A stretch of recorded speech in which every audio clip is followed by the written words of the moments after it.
Hare Krishna. Om Jnana Timirandhasya Gyananjana Sadakaya Chakshurmilitam Jena Tasmai Shri Gurave Namaha. Shri Chaitanya Manobhistam Sthapitam Jena Swayam Rupa Kadamahyam Dadati Shripavanta. Thank you all for being here.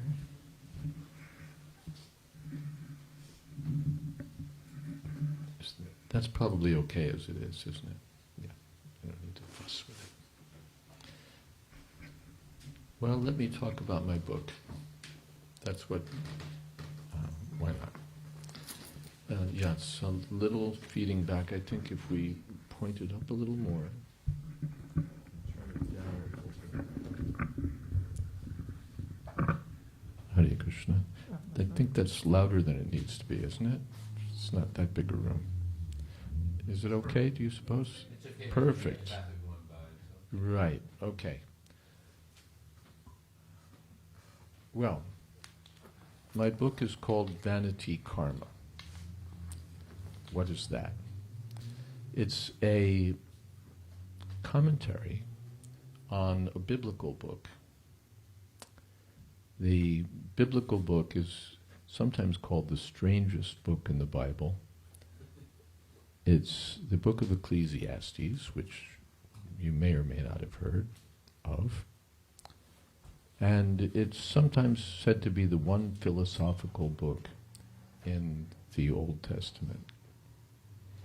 It's a very strange book to be in the Bible. How it got there is another story, and not a story for tonight. But it's not a book of, there we go. It's not a book that praises God. It's not a book of prophecy. It's not a book of commandments. It's not a book of history. It's not a book of proverbs. It's a very strange book. It's philosophical and not very much in line with biblical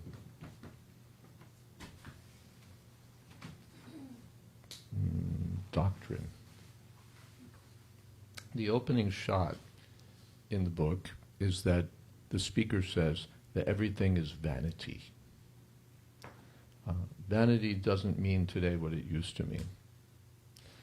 Today it usually means pride. You know, a girl sits in front of the mirror and admires her looks, and or a guy, you know, his biceps or what have you. But vanity used to mean, and sometimes still does, meaninglessness, uselessness. He worked in vain. It means for nothing, right? So the opening words of the speaker are that everything is vanity. Everything is useless. Everything is meaningless. Everything. That's his opening shot. And then he goes out to demonstrate that it's true. And he gives various arguments. He says the people of today will no longer, the people of the past have all been forgotten, and the people of today will be forgotten by those who come next. The generations come and generations go. The earth stays the same. Nothing ever changes. The sun rises and the sun goes down and rises again, and nothing makes any difference. That's his statement.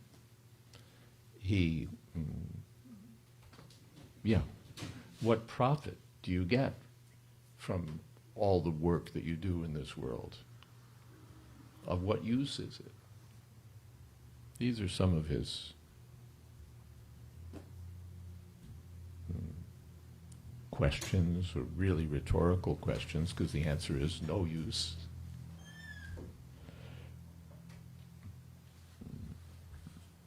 And then he says, there are really like two experiments that he tries. And the first is an experiment of enjoyment. He thinks, let me enjoy. And he sets out, he said, so he becomes wealthier than any of his predecessors. He presents himself as being the king of Jerusalem, essentially Solomon, with unlimited wealth. And he said, I built parks, I built estates, I had land, I had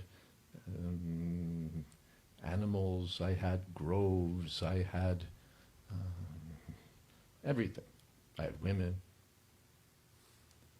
Whatever I wanted. The idea was that whatever my eyes see, I won't hold back. But at the same time, he would watch himself do it to see what the outcome would be. Let me enjoy. So whatever there is that he might want to enjoy, he enjoys.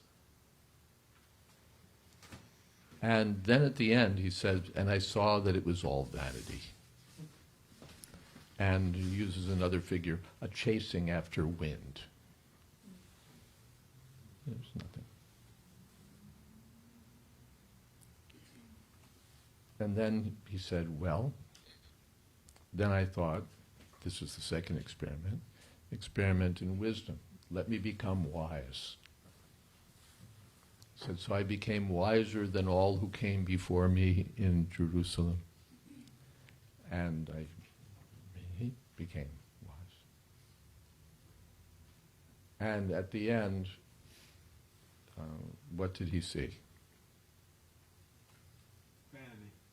Vanity. He saw that it was all vanity. He said, because I saw that the same thing that happens to the wise man is what happens to the wise man is the same thing that happens to the fool. At the end, we both die. So what was the use of becoming so wise? One commentator says he became wiser than it was wise to be. Because he saw that it was that everything was useless. Not that some things were useless and some things were pretty good. All useless. So he follows this line of thought. The book wanders quite a bit. It's not a systematic argument, but it's the thoughts of a person troubled by the apparent meaninglessness of life. And he wanders around to different topics and keeps coming back to this point. I saw that everything was vanity, and then I saw another vanity, and another vanity, and another vanity. Instances of things that were being. I saw the tears of the oppressed, and there was no one to help them. It appeared to the speaker that there was no sense in this world, and rather that things violated sense. You'd think that the good would be rewarded and the evil would be punished. And he sees that, sometimes, and sometimes the opposite. The good get trodden down, and the evil come out on top. So it looks to him that there are no consistent laws of this world. It's freaky. Things just happen without any without any law. So he winds up going back and forth. Sometimes he says that everything is meaningless. Then sometimes he says, well, at least there's a little enjoyment, so we should take that. But He doesn't seem too happy about it. And every time he says, yes, enjoy, when he gets to the 11th chapter out of 12, he says, enjoy. Let's find this. It's really quite something.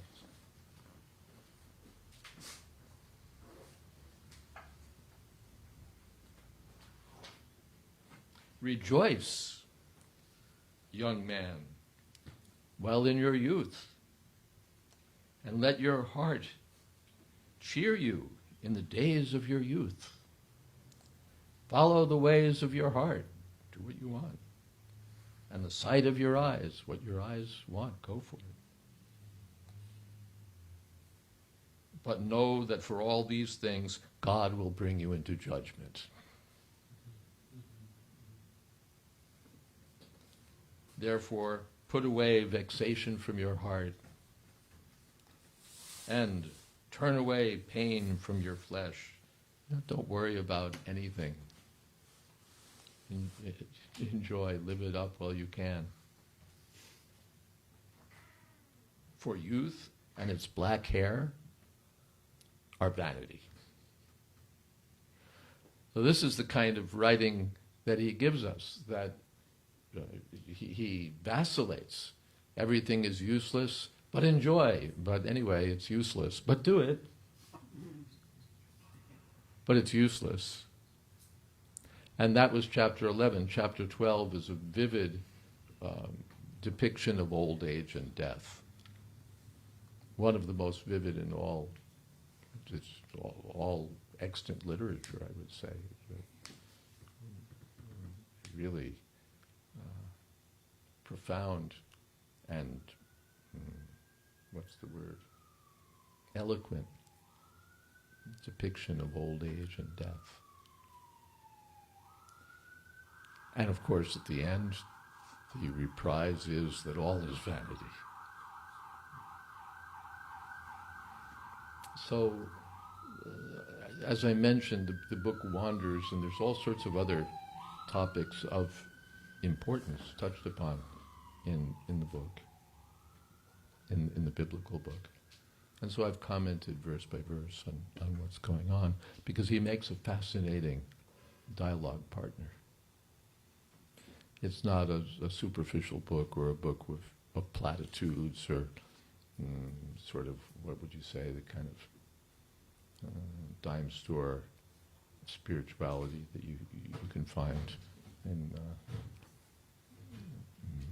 Barnes and Noble.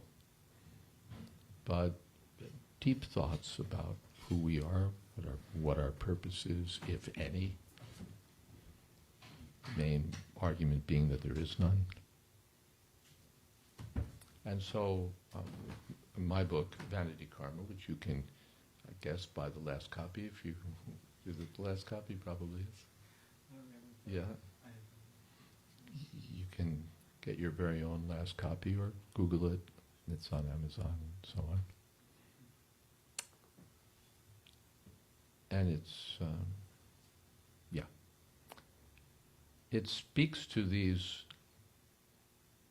ideas from the point of view, naturally, of a person who's a student of Bhagavad Gita, of Krishna philosophy, and sometimes agrees with what the speaker has said, sometimes is just reminded of other things by what he said, and sometimes disagrees or says, well, this just doesn't go far enough. As far as where it doesn't go far enough, I'll just give you a hint because we only have enough time for hints. The speaker really looks at life in terms of a start time and an end time. And that's your life. Whether it's 10 years or 80 years, that's it. That is all there is. And he never asks the essential question from the Vedic viewpoint. he never asks, who am I? Just the question isn't there. Every other sort of question is there. What is the meaning of life? What is the meaning of this? What's the use of knowledge? Why should kings have power? How can bad things happen to good people? Everything is there. So many headline philosophical points that a thoughtful person would ask. And the one question that's just absent, who am I? He announces at the beginning, I'm such and such, son of such and such, king in such and such place. That's who I am. And he never asks whether there's a difference between his body and himself. He never really asks whether there's anything after this life or whether there was anything before this life. He just takes this one life as everything. And therefore, life makes no sense. When you clip it, when you put it within those two bookends, you really have to agree with him that it doesn't make a whole lot of sense. Things are arbitrary, terrible things happen to the best of people. Things go erratically with no rhyme or reason. And then you die, and that's it. And for what? What did you live for? What did you die for? For nothing. And you put everything within that space of between birth and death and say that's all there is. His arguments are absolutely sensible and depressing. Really depressing. What is the use of your life? No use. Why are you here? For nothing. What good is your life? No good. Thanks. And he's not just, mouthing off. He's making the argument. And if you accept that assumption, that this one life is everything, his argument is strong. So, my book is, as I mentioned, a dialogue with his book, a discussion, and now it offers that there is, of course, I don't think this is a spoiler, that there is some meaning in life, and for that one is advised to pursue spiritual realization and to ask the question that the speaker never asks, who am I? Am I this body only? Am I matter? Or am I something else?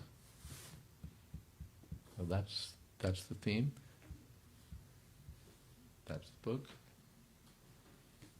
And I even left a few time for a few questions. Very few, I think, but something. Yeah, there's time. There's time. Yeah. Okay. Anybody like to ask any questions? Is the mic on? Can you hear me? Yeah. I can.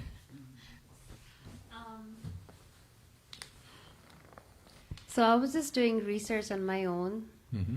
And then I learned about meditation and like how you can reach the state was called samadhi, right? Mm-hmm. At that time, like, can you really like know who you truly are? As in like, because my soul right now is in this body, but maybe like in some other life I was somebody else, somebody else's son or daughter, I don't know. Mm-hmm. So like, is there really a way to really like figure out what my soul is? Yes. You can. There are different ways.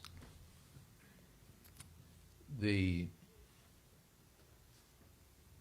Bhagavad Gita, of course, gives information Yeah, that's like the quickest way. You want to know who you are. It's like you want to know how to get to this address on Grand Avenue. Google it, and boom, there's your answer. You don't have to go into, you know, 30 years of meditation and so on. You just ask someone who knows, and there you are. So that's the express lane. When we read books by, books of wisdom, like Bhagavad Gita, we can learn from the realized sages their understanding of who we are. And that puts us ahead quickly. One answer. Another answer is that you can do some thought experiments and see, are you your body or are you something else? You can ask yourself, am I my hand? You'll say, no, it's my hand. Am I my shoulder? No, I'm not my shoulder. Am I my head? No, I'm not that. Am I my feet? No, I'm not that. You know, by process of elimination, well, everything's gone. I'm not any of those things. Or you can think that one time you were a little girl, now you're a young woman, later you'll be an old woman. That means your body is changing. But you're the same person. I suppose you remember something from when you were a little girl. That little girl's body is gone, but you're still here.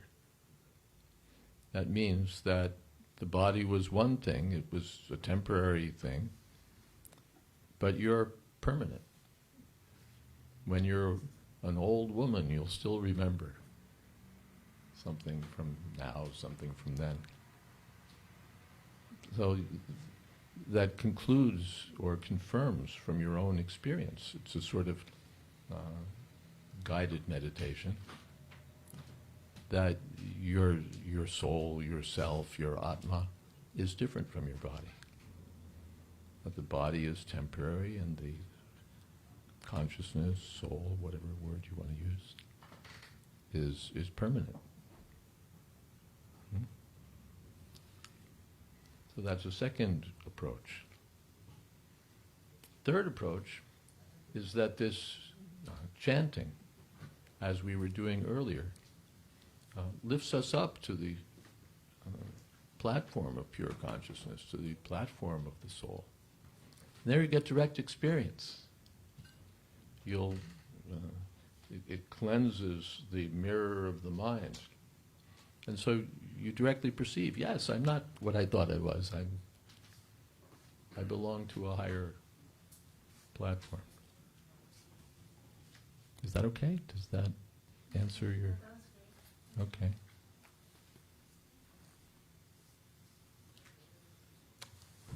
Any other questions?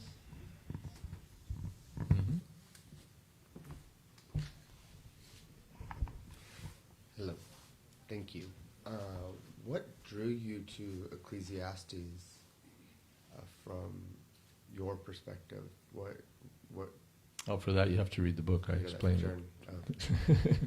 But I read the book when I was a teenager and was sort of, what's the word, blown away is the current expression by its message. It got to me. I said, oh, wait a second, that's right. Uh-oh. It was profoundly disturbing. So that had an influence, I would say, on my spiritual development or my spiritual path. So later on, I had the idea of commenting on that book from this perspective. Yeah, that's it. Okay. And in more detail, I do explain it at the beginning because it's sort of, it is a natural question to ask. Well, why did you write this? So yes, thank you. Hare Krishna. Hare Thank Krishna. you for the talk. So kind of going back to the other question of really, I guess, solidifying the idea that we're not this body. To my understanding, I think the mind is also another covering, right, to our true consciousness. And so I guess I just wanted to ask what could be a way in which we can, you know, we can like look at our hand and be like, yeah, we're not You this can look hand. at your mind also. Okay. And If you have you any look at tips it, you say, you know, this is crazy. I was thinking of this, and now I'm thinking that. Tuesday I thought this, and Friday I thought that. Or I look at myself, I stand in front of a store window and say, I think I should buy it. No, I don't think so. Yes, I think so. Well, I don't know. So you look at that from the platform of intelligence. So you say, you know, and you think about it, you say, oh, my mind is a wreck today. My mind is all over the place today. Or my mind is really peaceful, or whatever it is. So that means that someone is commenting on the state of your mind. That means the mind is not the ultimate entity there. There's something higher. And even if you go above that and say, well, it's my intelligence, but still, what's powering, as we say, that intelligence? Who's the ultimate observer here? So you'll finally conclude that there's an observer that's outside of all the changing things. The gross ones, the subtle ones, the mental ones, the intellectual ones. There's an observer that's seeing all those lesser stages or lesser platforms.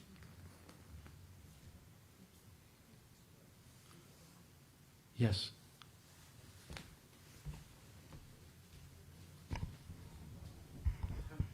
I guess to just follow up on the vanity. If we're not the body, and we're not the mind, and we are the soul, and we are the pure consciousness, isn't it a little vain for the pure consciousness to want to experience itself as such? Is it a little vain? Of course, which vain do you mean? Do you mean vain proud or vain meaningless? If we have come and left, and come and left, and every time that we reincarnate and our body is present, what is the pure consciousness purpose? If it isn't vanity to experience itself in multiple ways, in multiple times? Or is that an ultimate goal? It has, yes, its ultimate goal is to find its real nature.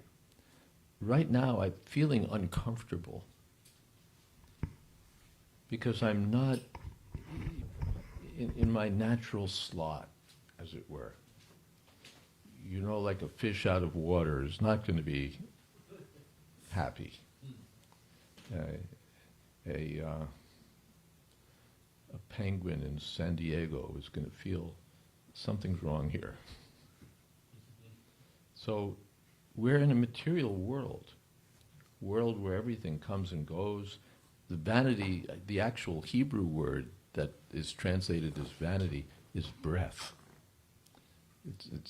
The Hebrew word is hevel, and it means breath. Like on a cold day in New York City, you know, you breathe out, and there it is for, you know, hanging in the air for 3 seconds, your breath, and then it dissolves. So the speaker says everything here is like that. It's just mist. So we naturally feel, as he feels, out of place in such an environment. So, but we have the intelligence to ask ourselves, well, what is my real place? Where do I really belong? What's my natural environment, my natural home, my natural place to be? The dogs, the cats, the chickens can't ask themselves that. That's what we can do with human intelligence. We can ask, who am I? Why am I here? What am I meant for? That's our mission, the sages say, in human life. And the time is running out. We don't have unlimited time for that mission, for that task. Time will come to an end, game over. Therefore the sages say this is urgent business. Before I go through the cycle again, and again, now I have the human life, next time, who knows? Cockroach, pig, tree, fish, and then what? Then nothing, because our consciousness will be too constricted. The centipede has consciousness, but it's in such a constricted state that it doesn't philosophize, it doesn't ask itself penetrating questions. Its question is like, where's the next leaf to eat? So now is the time for spiritual realization. That's not an idle pursuit, or a proud pursuit, or a meaningless pursuit. That's what we're meant for. Is that okay? Good, thank you. Okay, it looks like it's time for you again, right? Sure. Absolutely phenomenal wisdom talk and discussion. We're very grateful for you, Jayadvaita Maharaj. Nice round of applause for him.